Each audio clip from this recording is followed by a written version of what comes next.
ये घर आपका भी है दीदी।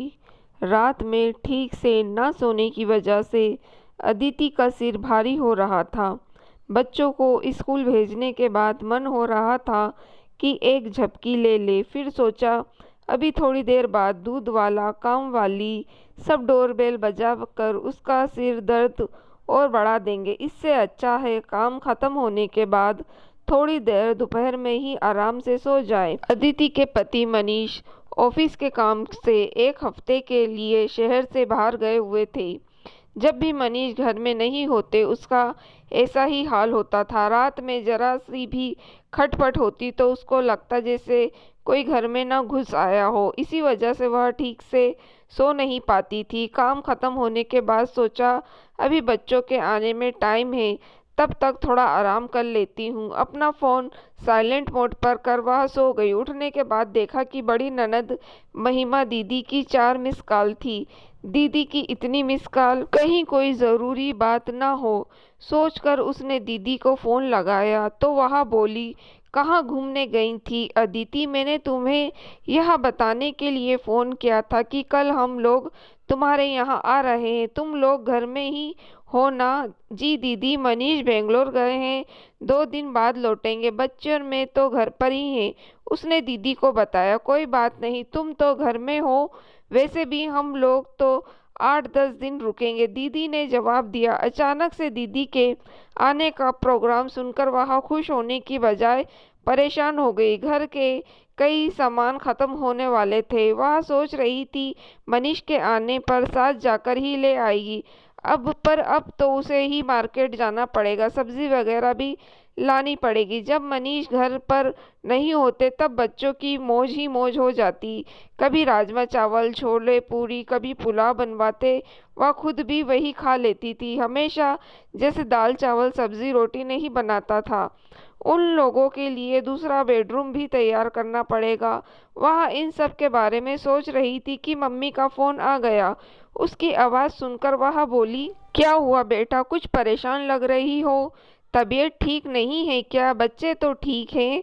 अरे नहीं मम्मी, मुझे कुछ नहीं हुआ, मेरी तबीयत बिल्कुल ठीक है, बच्चे भी ठीक है, कुछ ही देर में स्कूल से आते ही होंगे।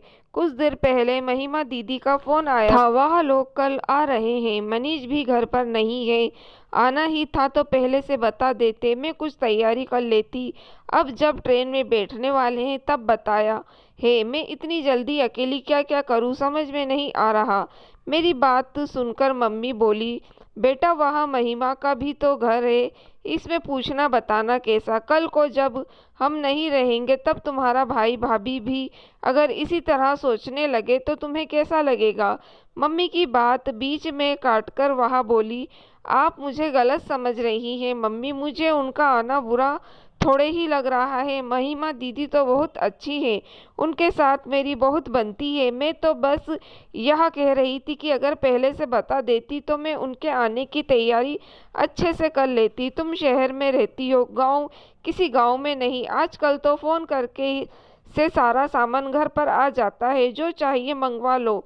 हमारे ज़माने में तो आधी रात को भी गांव से लोग आते थे, तब भी टाइम उठकर खाना बनाना पड़ता था।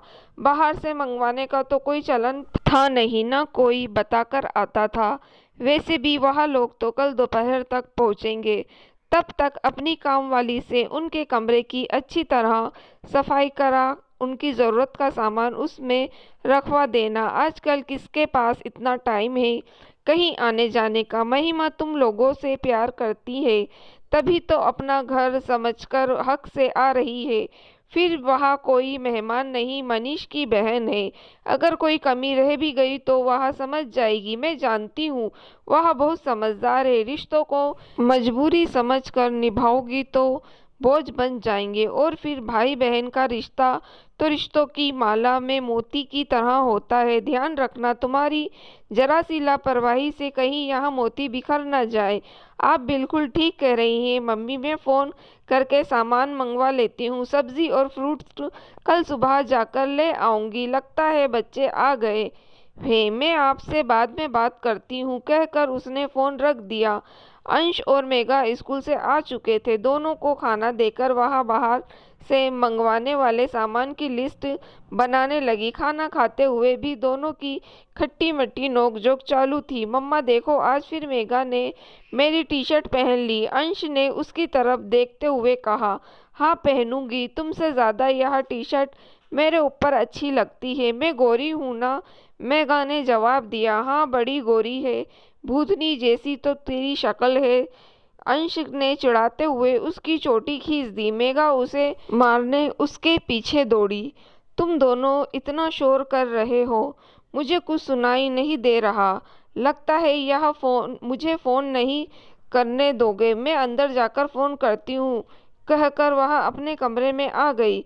कुछ देर बाद जब वह बाहर आई तो देखा अंश को खांसी आ रही थी। मेघा उसे अपने हाथ से पानी पिला रही थी और उसकी पीठ भी सहलाती जा रही थी। दोनों को देखकर लगा बचपन में सगे भाई बहन आपस में एक दूसरे को इसी तरह लड़ते हैं, झगड़ते हैं, थोड़ी देर में एक हो जाते हैं, एक दूसरे से इतना प्यार करते हैं कि थोड़ी देर भी एक दूसरे से बात किए बिना नहीं रह पाते।